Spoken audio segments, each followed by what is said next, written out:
این همون اکبر جوجه اصل کلبادیه که همه مهمونا بعد خوردنش میپرسن کی درستش کرده. نرمه، توی دهن آب میشه و درست کردنش خیلی راحت‌تر از چیزیه که فکرشو میکنی. مهمترین نکتهش اینه که حتما از جوجه 700 تا نهایتا 900 گرمی استفاده کنیم. ترجیحاً جوجه تازه باشه و یخ زده نباشه. حتما هم باید پوست داشته باشه. حالا جوجه رو از وسط برش میزنیم. برای طعمدار کردن و گرفتن بوی ذوق جوجه باید اون رو اول بشوریم. برای یه دونه جوجه تقریبا 1 لیتر آب نیاز داریم و 4 قاشق غذاخوری نمک.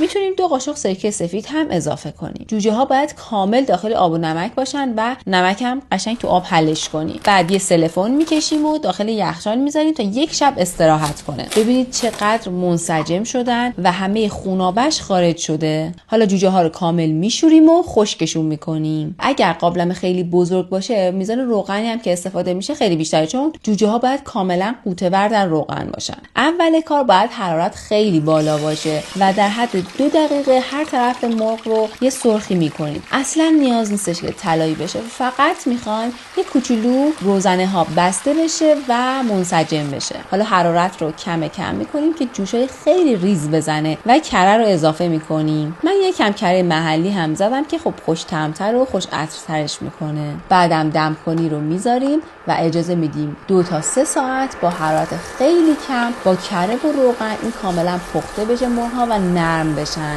پیاز رو داخل روغن مقدار سرخ میکنیم، بعدم زردچوبه بهش میزنیم و گردوی خرد شده. حالا رب انار، یکم آب میریزیم، اجازه میدیم که با در بسته پیازها کاملا پخته بشن و سسمون دوباره به لاب بیفته. نمک هم یادتون نره. خب دیگه اکبر هم کاملا سرخ شدن و پختن، یعنی یه عطر کره اینجا پیچیده که نمیتونم براتون وصفش کنم. نیاز به هیچی نداره، نه پیاز نه زعفرون. واقعا این خودش به تنهایی همینقدر ساده بسیار خوشمزه است. امیدوارم که دوستش داشته باشین و درستش کنین و لذت ببرین.